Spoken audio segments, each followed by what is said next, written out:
Good evening. Welcome to PM Express. My name is Malik Abbas Dabu. All across the country today, thousands of centers opened by the National Electoral Commission for first-time voters to register to enable them vote in the November 7 elections. This was also to enable persons who have never registered at all to register to obtain the ID card that will be a license for them to have access to become electorates in this country. We are going to assess this discussion on PM Express today and see how far the exercise went. My name is Malik Abbas Dabu. When we come back, I will introduce to you my guest, and then we will settle for this discussion. Stay tuned. You're welcome back. You are watching PM Express, and we are discussing the limited registration exercise being undertaken by the Electoral Commission. This discussion is being brought to you with the kindest sponsorship of GT Bank. And my guest for this discussion is the National Coordinator of CODEO, the Coalition of Domestic Election Observers. And I'm talking about Mr. Albert Kofi Ahen. Mr. Ahen, you are welcome to PM Express. Thank you very much. Mr. Ahen is the best person to do this discussion because he's seen it all. He's been in the Electoral Commission himself. He was a director in charge of administration before he went on retirement. You must have monitored today's exercise. What are your preliminary observations as far as the exercise is concerned? Yeah, but let me correct this small one. I was the Director for Elections or Director for Operations at the Electoral Commission at the time. Okay. Yes, the CODEO has sent in 250 observers to virtually almost all the districts in the country to observe and report. And their preliminary findings for now has been that this morning all the centers opened on time. And the agents were also there, belonging to all the parties, especially the NPP and the NDC had agents throughout. The biometric equipment were also functioning well, largely functioning well in almost all the centers. And then the conduct of the officials was also in line with the CI 91, which is the law which is actually being used for this particular registration. The only problem that has cropped up for now has been the challenge process, where some party agents, especially the NDC and NPP, are seeming to be abusing the process. An example is at the eastern region in the Bodua area, Bodua Primary School, where all the 20 applicants who had come in the morning were challenged by the NDC and the NPP. So it looks like they were outdoing each other.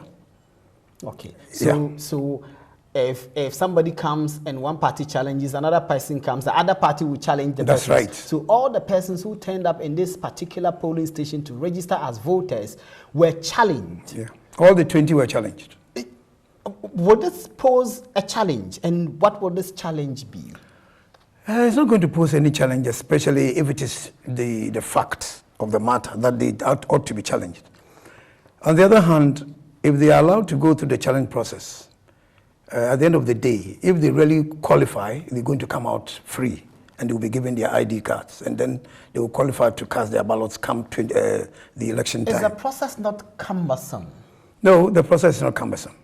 All you need to do is to challenge somebody who you suspect to be either a minor, not a Ghanaian, or not qualified, or not resident even in the area that is being used for the registration. So, if you challenge somebody, a form is given you the challenger, you fill the form, and then a date is provided on the form for the person who is challenged to appear before the registration review committee. The registration review committee is made up of the political parties, made up of the Director of Education, made up of the Electoral Commission itself as the secretary to the committee, then a traditional authority. In fact, they are about 6 in number. They will sit down, and within 7 days, they ought to have come out with a report, either exonerating the people challenged or setting them free. But you said this is not a cumbersome process. We do know that where the NPP and the NDC are involved, they tend to drag issues, very plain issues. They make them very complicated. Will we not find ourselves in a quagmire when you have these two political parties now determining whether a person is qualified to register or not, and you have this extraordinary situation where all 20 applicants have been challenged, will we not find ourselves in a No, it's not going to result in any quagmire, because you see, the challenge process is such that you have people outside the political box. The education man is there, the traditional authority is there, you have the police commander in the district who is also there, and these are the people who are going to adjudicate. And I believe with the presence of all these people, I don't think the political parties have allegations of bias and unfairness if this body were to adjudicate. If, for example, out of assuming for purposes of this arguments that 10 of the 20 people were challenged by the NDC and 10 were challenged by the NPP. And if, for example, 5 of the people challenged by the NPP were to be cleared, the NDC will argue that, no, this is not fair, this is not right. If the reverse were true, you will have the other party arguing that the panel itself is biased, and we know that the steering committee that was empaneled by the Electoral Commission, some members were pointed out as persons who have leanings to certain political parties, and therefore they could not be trusted to be unbiased. No, this one has even a review process. If, for example, the Registration Review Committee finishes its work and people are not happy with the outcome, there is another panel that is going to sit. An appellate body. An appellate body, that's right. Made up of what we call the Chief Registration Review Officer, who would appear to be the supervising High Court judge in the particular district. He will take this matter up, and his decision will be the final one. Okay, let's come back to the registration process itself. And you didn't point out this in your observation, but I'm sure that you would have observed it as our correspondents across the country pointed out. Yeah. There was a general massive low turnout. Yes, this is general. And I said some time back ago that when CODEW was asking or talking to the Electoral Commission, we were saying that publicity has been very low in this particular exercise. They have not come out. In the first place, they were late in coming out to do publicity. And then when they started, it was just in the news media, on the radio, and maybe a little bit on the telly. You see, so a lot of people, for example, some people have gone to centers where they were not able to get guarantees. And it's because the education has not been well done. That's something I want us to deal with. Yes. But I want us to deal with the low turnout. Yes, it's a low turnout. One, it could be attributed to the publicity that was not well done. Two, it could also be due to the fact that this is a limited registration exercise. It's only meant for the 18s and above, and those who didn't take part in the last registration. And history has also told us that for most of the time during this limited registration exercise, you don't get many people coming in to register. What accounts for that? What accounts for it is the fact that maybe the 18s and above are not many in the system.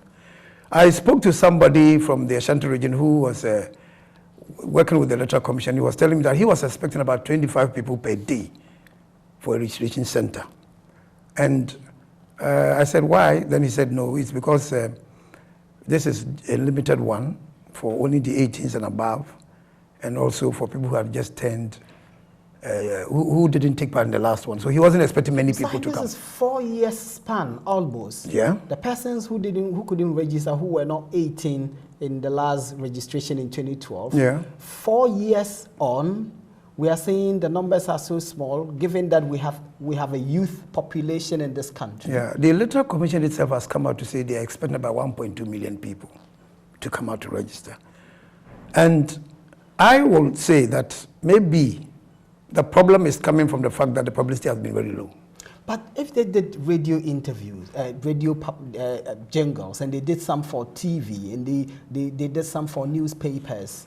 For how long have they done that? How long have they done that? They started just quite recently. And if you are listening to the radio this morning, most people who were interviewed in most of the radio stations were saying they were hearing it for the first time. Do you think the fact that we don't have information vans, as used to be the case when we were growing up, may have played a part in this? Yes, that could also be the part of the problem. You see, the Electoral Commission itself had vans. They used to have vans which has public address systems placed on top. Where are they? I don't know why they are not using them. They have public address systems which could be mounted, and these people were, those days, going around in the mornings, in the evenings, especially in rural areas where people usually go to farms. You know, when they return, they are given this information, and then they go to sleep. In the, at dawn too, they are reminded, and you know, they all, what is it? They go to do it. Is it, but is it that the vehicles have been decommissioned, or it's just a decision that we now have mass media in virtually every nook and cranny, therefore let the mass media organizations do the I don't think so. I don't think so. Maybe we need to find out from the commission itself why the vans are not working. Because they have them, and they should be commissioned to do this particular job, to bring out the people. So we need to find out from them. We have spoken to a number of new registrars, Okay. registrants who say they are registering not because they want to vote, because they are actually not sure whether they want to vote or not. They are registering because they need the ID card for some other transactions. Does that worry you as a person whose adult life has been about elections? Yeah, that is a worry, because then it means they don't even understand the system. They don't know why they are even registering. And what you are saying They is know true. why they are registering. They want the ID card to use it For bank collecting transaction parcels and maybe collecting some monies that have been brought from abroad. Absolutely. Yes, but that is a wrong priority, because then it means the education hasn't gone down well, because they don't even know why the card is being issued to them. Or they know it and they are deliberately telling people that they don't like to vote and they are using it for some other purpose. It's because they are disinterested. Yes, it could be their disinterest. Are you worried? Oh yes, for lovers of democracy, everybody should be worried about this. Because if you are 18 and you are going to sit on the fence, you are not going to take part in the elections. It is a worry to us as Ghanaians and for everybody who is interested in democracy. But are people not entitled to not be interested in voting? No, you see, in this particular part of our world, voting is not compulsory. See, so if somebody decides to get a voter card and will not use it, the law does not punish such people. Okay? But to us, it is sad because we think that democracy should be, something that everybody should be striving to. For example, voting, it should be everybody's right. Because if you want to take part in governance in your country, you want somebody to govern you and govern you well, you need to decide. And how do you decide? But the young people we spoke to, quite a number of them say, well, they don't think that their vote will make any difference. No, it's ignorance. Because Wow. our system is 50% plus one vote. A single vote could make a difference. So it means it is incumbent upon you and I to educate these people to come in line. No, a single vote could make a difference in determining who wins the elections. Yeah. But whether that vote will determine their personal circumstances is what they are unsure of. Yes, and that is why education comes in here. People are not sure. It means they are not interested in the system itself. You see, they are passive. They don't understand the system. If they really are interested, you are in a constituency, you know somebody there you trust, you believe that this person will come and will be able to help you and maybe even uplift your circumstances. You're trying to help you to get somewhere. If you sit down and you say that you don't even have the desire to vote, I know this is a political question, but let me just would you say the politicians themselves who tend to benefit from the votes have played a part in this, in creating the environment for this apathy? Yes, it could be, because, if, for example, you have in your constituency somebody who has come and for 4 years he has not done anything physically for you to see that he has helped you to change your lifestyle, definitely you are pathetic. Do you understand me? You look at a politician in your constituency, you find that he has done nothing to change your life. Would you be happy? Would you be interested in letting that man go again? Definitely not.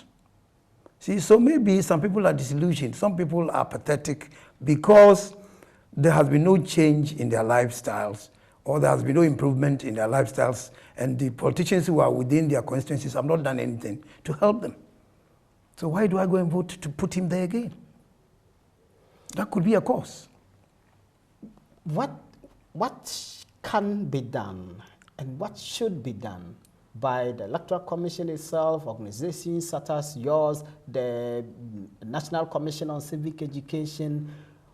What should be done to reverse the this trend? For example, Kodio this year, in this particular election, will be conducting some debates in some constituencies. If you are contesting, I'm contesting, Mr. X is contesting, Mr. B is contesting. We all come together under one platform and we argue, we answer certain questions pertaining to what is happening in the constituency. And I believe if these things happen, and they stand there and they talk to the people and they tell them, this is what I'm going to offer you, this is what I'm going to do, these are the things that I'm going to do because the other person hasn't done it. And they're able to convince the people, probably they will get people interested. Think that would make any difference? Because we know that this is a largely polarized nation and people go to the elections predetermined who they are going to vote for, and this must have been influenced by their ethnicity, by their religion, by their family, and all of that. All of these debates may just sound fanciful. Yes, they may sound fanciful, but there are some people who might want to listen to the people who are going to represent them and make a choice. It's not everybody who will think that, hey, my man is coming from tribe A or tribe B, so because of that, I don't worry. I have to just go and put it there. Not everybody thinks that way. Anybody who has been to school and has studied and knows the human being and the way he behaves would want to be at a place where the person who is representing him or her will be able to change certain things in the constituency to better the life of the people there. You see? Now, let's go to the elections proper. So, I want to register, assuming I just turned 18. Yeah. So, what is required of me? If you go to the station, you need to have what we call proof of eligibility, for example. First of all, you must be a Ghanaian by birth, of a sound mind. You must hail from the area, at least you must have resided in that community for about 6 months. And then you must also have a passport or a driver's license or a voter ID card that you acquired some time back as a proof of eligibility. When you send this to the place, the registration officer, according to the Electoral Commission, will interview you and then find out about your parentage. Where do you come from? Who is your father's name? What's your father's name? Your mother's name, your home address, all these things you are going to provide. And if, for example, you don't have all the items that I've mentioned as proof of eligibility, then you need to have 2 people to guarantee for you. Okay, I want us to take a break at this point. When we come back, I want Mr. Ahin to explain to us, if I don't have any of these, I don't have an old voter registration card, I don't have a passport, I don't have if we don't have national ID, and I don't have 2 people to vouch for my citizenship, am I technically knocked out as a person desiring to vote? You are watching PM Express. Stay tuned.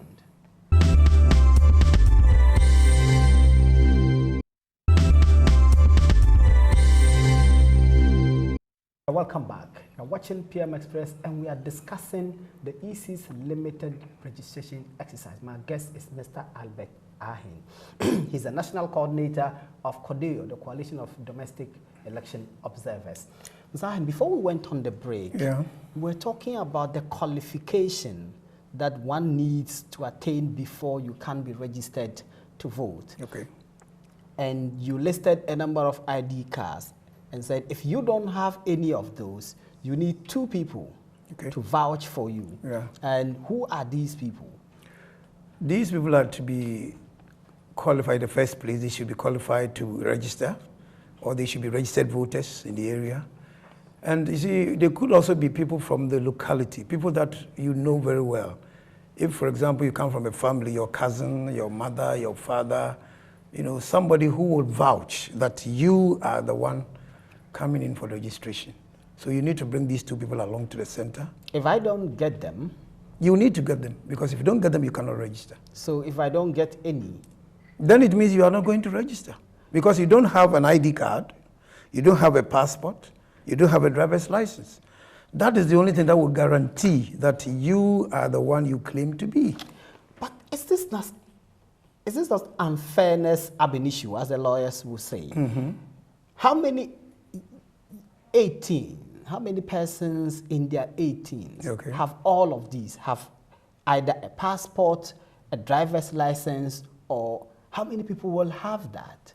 Yeah, that is it's a problem. An insignificant number of our population will have that. So when you set that as a criteria for a person to register, you set them up not to register from day one. Yes, but the law CI 91 is requiring or requesting that you need to provide that. Otherwise, you don't register. It's very unfortunate, unless, of course, the law is repealed and something else is put there. Are you surprised that, as the evidence showed, today many people were turned away because they don't have any of these ID cards that you spoke about, and they do not have people in the community to vouch for them? I think they went there in the first place. They even didn't know that they were to send people there to guarantee for them, because the education had not gone down well. If they had been told, I believe they would have gone there with some people to support them. If they intensify the education, and now that they know, I'm sure there will be a lot of people. In the Ghanaian society, you know, we have this extended family system, and people are always ready to assist. So I'm sure if the education goes down well, people will comply. So this is coming back to education. Yeah. But is it not the case that people are not just reasonably diligent? If anyone was reasonably diligent, you would have heard and you would have known that you need at least 2 persons to vouch for you if you don't have any of these ID cards.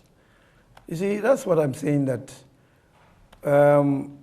if the education had gone down very well with the people, or if, for example, the parents would had known this, they could have even told their children, hey, I need to go with you so that I stand like a surety, I stand as a guarantor for you so that you get your registration. You see, and the parties themselves, I blame them too, because it's not only the Electoral Commission that should ginger people, should give education for the people to come and do it. The parties are also to go around and educate their people, to let them know some of these qualifications or these eligibility issues, so that they go there armed and then they go to register. But the parties are trying, Andy. The president himself encouraged people in a video I have seen on social media, which is being widely shared. Yeah. I've seen publications today indicating that the flag bearer of the opposition New Patriotic Party was himself out there monitoring the process and encouraging people to go out and register. You think it's not enough? They haven't done enough? I mean, yes, because we are getting people who are saying they don't even know about it. You see, when you get people who are telling you that they didn't know about the qualification, then it means the education has not been done well. Because if you are 18 and you don't know, you don't have a passport, you don't have a driver's license, you don't have an ID card, you may have possessed one, maybe it was missing or something. And there's this provision that you need to take somebody there. At least that is okay. That's the best they can do. In discussing the questions about education, do you share the view that at the EC's forum 2 days ago, where it unveiled its 5-year strategic plan, that forum should have been used to, because of the media attention, the forum should have been used to rather talk about this exercise and explain the fine points that you are explaining, instead of talking about a strategic plan and unveiling. Yeah, you know, some people are saying that the launch of the logo and whatever, the strategic plan, are all ill-timed. Some people are of the view that this should have taken place maybe well after the elections have been conducted. You see, so we concentrated on the issues bordering on registration and elections. That time could have been used to educate the public. We had all the media there, and that could have been used to educate, to tell people what they really are to do to go and register. But we have wasted that one. But to be fair, you can walk and chew gum. So they could unveil the logo and do all of the things that they did, and so gone ahead to do the education like they had done. They could have combined it. But why didn't they do it? Maybe they felt what they were doing on radio and TV was enough. But here we are, now we are faced with the practicality of the situation. People are there, probably they will have to go back and get their guarantors to come. It's not late. We are closing on the 8th of May. So if you went there and you were told you have to bring somebody to guarantee for you, you can go back and do it. It's not late. Do you think the time allocated is enough? Well, 10-day period normally has been the time that the Electoral Commission has been giving everybody to go and register. And this one is even a limited registration. It's not the actual one. Even when it is the actual registration, sometimes they give 10 days. So I believe, how long does it take to register? It doesn't take much time. So I believe the time is okay. It's for people to actually take advantage of it, come out and go and do it. We had arguments before today's exercise, I mean the few days leading to today's exercise, by, of course, the two main political parties, about one party trying to bus in people to register in a certain area for whatever purposes and all of that.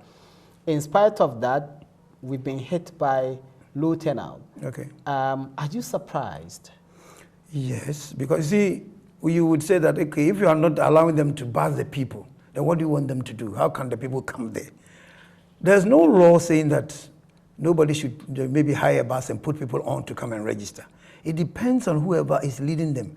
When you brought them to the place, did you lead to go to the center? Because you see, registering is an individual thing. You are to be going there on your individual merit.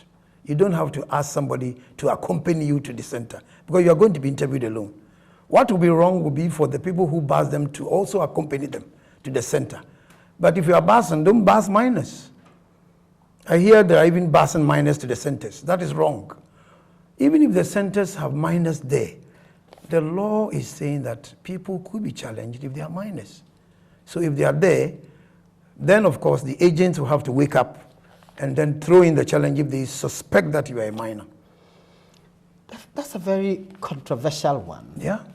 The persons who have been engaged by the Electoral Commission to conduct the registration exercise, and this has happened in previous registration exercises, resulting in us having a registrar that clearly you can see minors on it. Yeah. What is the role of those persons if the Electoral Commission were to send you to, say, a certain polling station at God's Finger polling station, and you were sitting there and obviously a minor comes to register?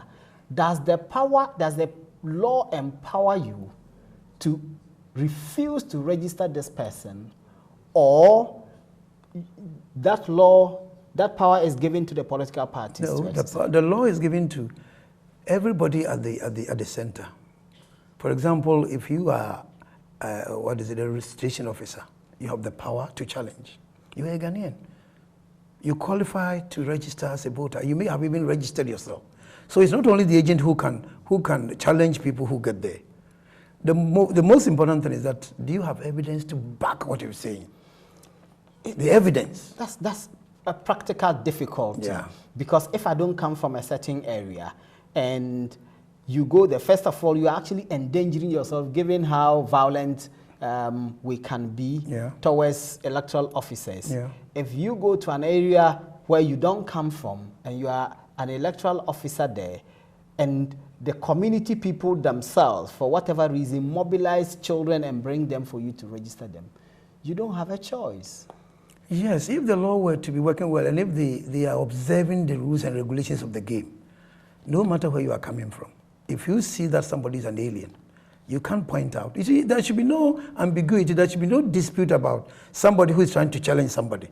Allow the person to challenge. Maybe he has a reason backing what he's trying to do. So give him the form, let him fill the form, let him get to the registration review committee, let him come out with the reasons why he thinks that Mr. A or Mr. B does not qualify to register. It's as simple as that. Would the person not be accused of playing politics instead of doing their job as electoral officers if you were to start challenging people? It is not that. You see, you were a Ghanaian and you think that something is going on wrong in the community, at the polling station, at the registration center. It is your right to point out. I have been on some monitoring rounds some time back where I suspected that somebody who was in the queue was a minor. You see? And as a monitor at the time, I challenged. You know what happened? We had to go finally to the education officer in the town, who happen to have the register of the school with the, you know, when you go to school, they have your first time when you attend, the date of birth or whatever it is there. You know, that person had a stunted growth. You see, that's why sometimes it's very difficult to say that somebody is a minor. You look at the person, maybe due to maybe kwashiorkor or some disease or something that must have happened, you would suspect that that person has not grown. He's not. You could see that sometimes the size is so small that you might say that, hey, this man or this woman or this girl is about 13. But that girl I challenged happened to be 18 years. You see, she happened to have stunted growth. And so we were proved wrong. And I was happy I did that exercise. You see, because in the final analysis, it was proven that the lady in question was okay. Were you not attacked for? Nobody attacked me. I was then the regional director of elections in the northern region. And, you know, it's not that people feared or something. They really were quiet. They asked, and we sent the lady, we went to the parents, we went to the school, and this was proven. Okay? Sometimes it could be wrong. There are people who would put on headgear to a small lady, put on the, what we call the scarf or something. If you go to Dr. Farijan's office those days when he was in office, he had a catalog of them. You see, sometimes these things happen in the so-called World Bank areas, where everybody there is presumed to be, you know, belonging to a particular party or something. You know, in certain areas, everybody's sitting there. Sometimes they decide, or they think that they belong to a particular party and they are agents, but they are not.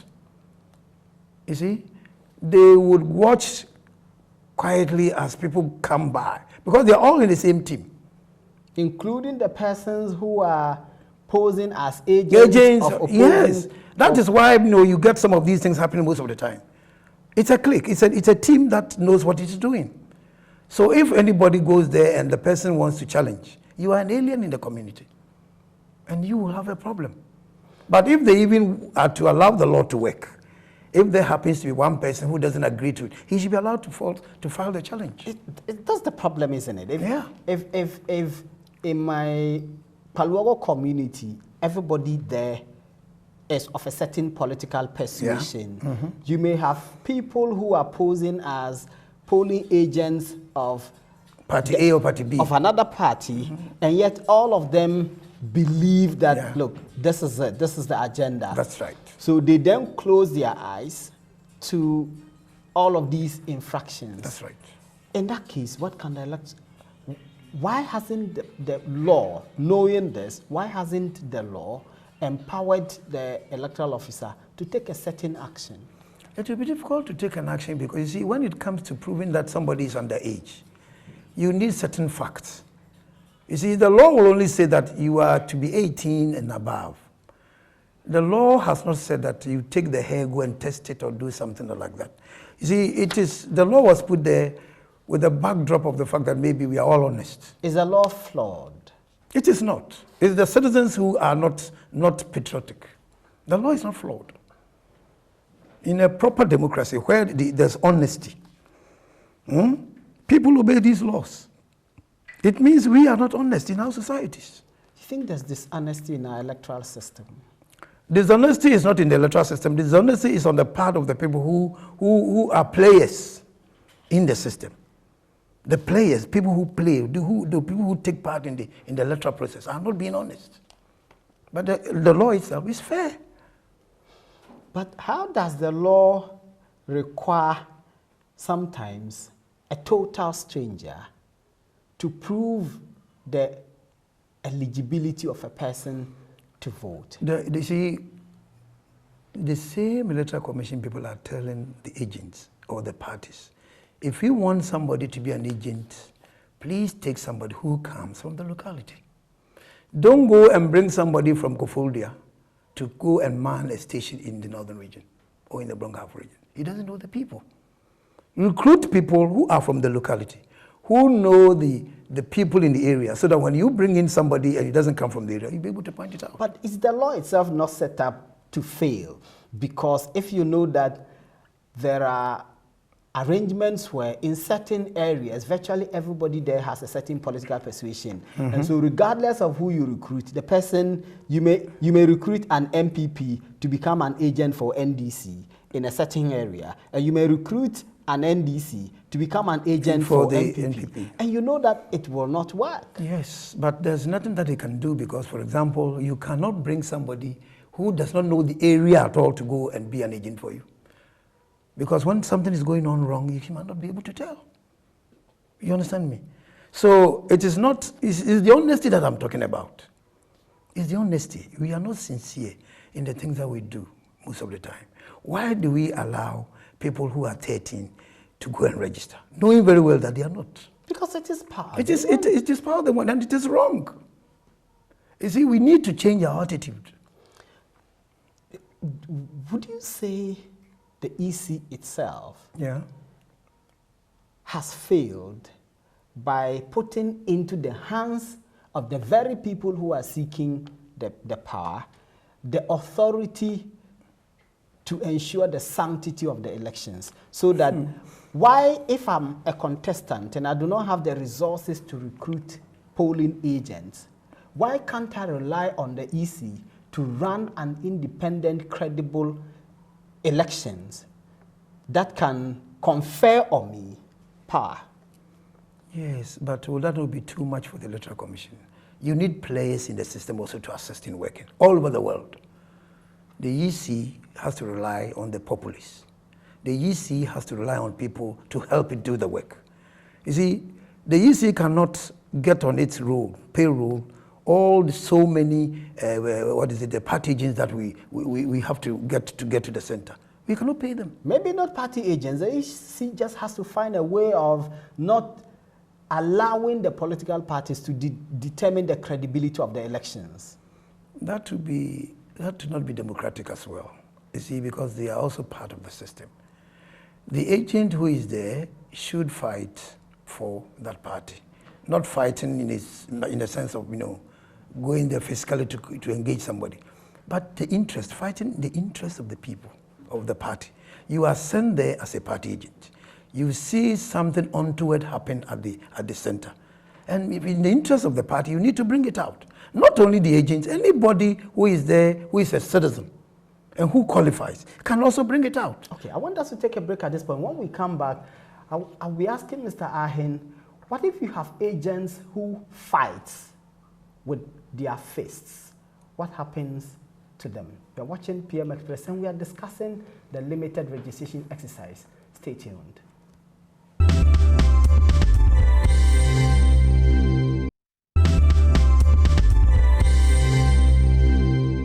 You're welcome back. You're watching PM Express and we are discussing limited registration exercise. My guest is Mr. Albert Kofi Ahen. We're talking about fighting for the integrity of the elections. Yeah. We know that there are people who go to the polling stations to fight to pollute the elections. What happens to those people? If you go to the center and you end up fighting, instead of protecting the system, you need to be given to the law enforcement agencies to deal with you. Which doesn't happen. Yes, but it's wrong that it is not happening. You see, anybody who goes to the center to fight, for example, on the day of an election, there's a policeman who is at the center. And it is the presiding officer's duty to hand over such people to the police officer at the center. And the party constituency secretary will go and ask the police to let the person go. If you don't let the person go... Yeah, that is why I said the system is wrong. The system, if it is in a proper system, such people should be apprehended and then put in a cellar or in some cold room before the end of the exercise, and then they deal with them. You see, because we have not been setting precedents, one day when these things start happening, where people are prosecuted, when they undertake such exercises or they fight, everybody will learn from it. Why do you think we don't prosecute them? No, it's because of these party things that we are talking about. It's because of this. Look here, when I was the regional director of elections in the Eastern region, there was a time somebody put 20 ballots in his person and put it in the box. He was smart. Somebody was smart and caught him putting the 20 ballots he had thumb printed them and deposited them in the ballot box. He was caught. He was handed over to the police. And today, as I'm talking, no action was taken. Because the party guru or whoever was the boss who sent him to do what he did went behind the scenes and brought him out. You see? So until we learn to obey the laws of the game, until we learn to punish wrongdoers, these things will always happen. When are we going to learn? We've been practicing this democracy since at least 92. Yes, then it means Since we are just 92. adamant. We are just jokers then. And every elections, you have people who snatch ballot boxes, Yes. you have people who multiple registrations, you have people who stuff ballot boxes, you have people who go and slap others at the polling station. None of these people get arrested. So as a and nation, what are we also prosecuted. doing as citizens? Maybe the parties are enjoying it. How about the citizenry? Are we happy with what is happening? Why can't we get up and protest about some of these things? It means we are happy with it. Because nobody is saying anything, every time people do it with impunity. You see? How, so should we go on a Can't demonstration? we on the demonstrate? street? Can't we demonstrate? Go on a demonstration that people are doing wrong things and they are not punished. Can't we do that? In the advanced countries, when these things occur, they quietly come out and protest. Maybe protesting and protesting and protesting will drive home the point that these things are bad and people stop doing it. Let us put people behind bars when they commit these crimes and we'll be getting somewhere. Listening to you, I have a distinct feeling that we are, when it comes to elections, we are largely dishonest. Yes, because if we are not dishonest, how can you, for example, send a 13-year-old girl in the first place even to go and register? Do we have evidence of this? Look, when they get to the office of the Electoral Commission, all the parties, they have been shown the catalog, a compilation of minors who have registered. It's in the Electoral Commission office. A compilation of them. This was passed around during an IPAC meeting, and everybody saw it. And the decision was that everybody was suggesting, okay, why don't you publish the names of these people, bring the pictures into the papers, so that the parents will come out and maybe dispute or agree or maybe do whatever to confirm or deny what is happening. You see, we take these actions and we don't go further. So why hasn't the Electoral Commission taken steps to ensure that these persons are punished? Because the law empowers the Electoral Commission. Yes, and why are the parties who were shown this also sitting down not talking? No, but the parties, certainly it is in their interest, they will not take action. Why is an independent body set up by the commission, which is always quick to assert its independence, and we heard the Electoral Commission chairperson speak with a lot of confidence, why hasn't the commission exercise its powers and authority and ensure that these persons are punished in accordance with law? That is for them to answer. I may not have the answer yet because it's something that... But you were there. In any nation... But Mr. Ahin, you were there. Why didn't the commission, when you were there, insist that persons must be punished when they are caught violating the law?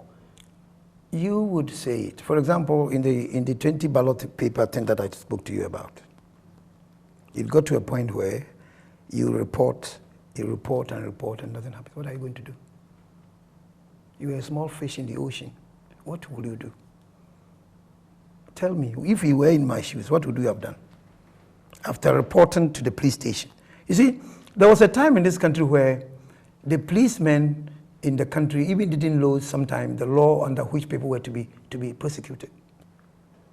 They had not studied the electoral law, so they didn't know. It's now that I'm so happy these things are happening now. I saw in the papers one of these days, the judges or the magistrates being sent to learn about the electoral laws before the November 7th elections. They are now going to look at it. 92. They now know it, but you see, they are going to do some refresher course. So that there was a time somebody registered 10 times during the registration exercise. He was caught, we reported it. I was there when the magistrate called me in my office to find out, Mr. Ahin, under which law should I prosecute this gentleman? And I was amazed. The police officer? The police officer was asking. You see, those days, nobody was bothered looking at the electoral laws and studying so they could punish people. It's been 24 years. Yes, yes. So the commission took it upon itself to send them to a place. They were taken to the Elmina. I think one of the hotels there All of them were assembled and they went through the electoral laws with them. Hitherto, nobody bothered about the electoral laws. Now, there's interest. And as I told you, I've just read it, was it today or tomorrow? Oh, yeah, sorry, yesterday, where the Chief Justice has ordered that they should all go and do a refresher course on the electoral laws. It is good they learn about them. This, of course, now it is different. They now are learning, they know about it. But previously it was not so. The judges may learn all the law, they may know all of it, but the judges don't prosecute. It is police officers Who prosecute, yeah. who have to arrest the people in the first Charge place them. and have the courage to charge them Yeah. and bring them before a court of law. That's right. If the police officers, for whatever reasons, fail to do that as they have done in the past, and you pointed that out, it means nobody will get punished That's for right. any electoral So you offenses. see, in these things, you need to set examples. You need to set a precedence. This person has done this, let us punish the person. So next time, somebody going to do it again will say, hey, I must be careful. This person did it and was punished. I must be careful so that I'm also not put into jail. Now, in today's exercise, which will end on the 8th, there are concerns about people who have turned 18 and are in senior high schools, especially those who are writing exams. Yeah. What happens to them? Say you come from Ho in the Volta region, you are in school in Kumasi, and you have to register. You Yeah. are writing exams. What do you do? I believe the commission has to put in some measures, the electoral commission itself, knowing very well that some of them are going to finish way beyond the 8th of May. They have to go and put up a center in these areas. They will register, and later on, they can be made to transfer their books to wherever they come from. It's very simple. It won't be a cumbersome process. It can be a cumbersome exercise. Register them, let them come and transfer their books. Because if you don't do it, and they are there, and they are in their numbers, are you saying that they are not to vote? There should be a special arrangement for them. For those also who have lost their ID cards, the Electoral Commission has put in place arrangements at the various districts to enable them to register. But there's a cost. You have to pay 5 cedis. Yes, that is laudable. 5 cedis. Really? Yes, I'm saying this because when people want passports, when they need to get a passport to travel, they travel all the way. For example, if you are from the northern region, from Bumprugu, you will travel all the way to Accra, collect a passport for. Fine. How many people from Bumprugu come here to come and take passports? You see, my brother, the way people are losing their ID cards, there should be some measure of costs, to be borne by the people who lose them. But my problem is, if you put in a newspaper an account number and ask people to go and pay into a GCB account in order that they can have their ID cards replaced, it's out of reach for thousands, if not millions. How is my grandmother in the village going to go and get a GCB and pay 5 cedis into a GCB account to have their ID card replaced? 5 cedis. You see, the commission, I'm sure, at a point in time also believes that if they don't put in certain measures, you see, people sometimes on the very day an ID card is issued to somebody, he or she loses it. This is a way of trying to, ask people to protect the ID card. This is a way of asking people to take good care of the ID card. Government is losing a lot of money producing these ID cards. So if it is given to you and you lose it, and every day you go and it is replaced, it is at a cost to a cost to the nation. But having to pay the money into a bank account is problematic.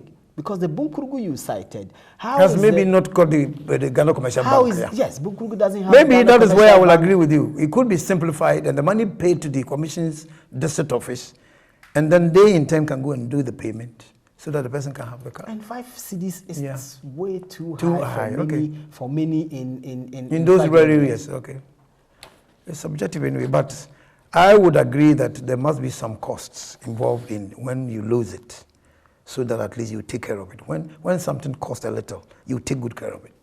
Okay, I think we have just about a minute to go. So the exercise just started today. Turnout, it's low, but equipment functioned very well. Going forward, what should we do so that this process will run smoothly, so that we can have good number of people registering to vote. Yeah, going forward, I would advise, CODEO would advise the Electoral Commission to be going ahead with the publicity. They should be doing it even maybe till the end of the exercise itself, to continuously remind the people. And then drum home the fact that you need to have a guarantor if you have lost these cards, because that is the most important thing. A lot of people don't have the passport, like you were rightly saying. They don't have the driver's license. They don't have other cards they can use to do as to prove as eligibility or whatever. So they need to be told in advance so that they get ready with the guarantor so that they can go. Otherwise, everybody will go. They will turn them down. They will be going and they will be turning them down. How do you see this going? Do you think this may record a lower or a higher turnout at the end of it all compared to the last one? I think a day into the exercise will be too early for judgment. A day into the exercise might be too late for a judgment. Let's see what happens in about 2-3 days' time. If in 2-3 days' time it is still the same, then I'm afraid this might. But you see, Ghanaians are also last-minute people. Sometimes you find that in the last minute you find people running helter-skelter.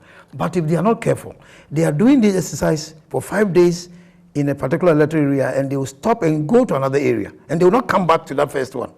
So that's where Ghanaians should take notice. Within the first 5 days, it is concentrated in 2 electoral areas in a particular area. When they move, you will not get the chance. So now that they are in your area, is the best time to to go there and do the registration. On that note, thank you. Thank you. We are most grateful. Yeah. You have been watching PM Express. My guest has been Mr. Albert Ahen, National Coordinator of the Coalition of Domestic Election Observers. My name is Malik Abbas Dabu. God willing, tomorrow we will bring you another exciting discussion on PM Express. Until then, good night.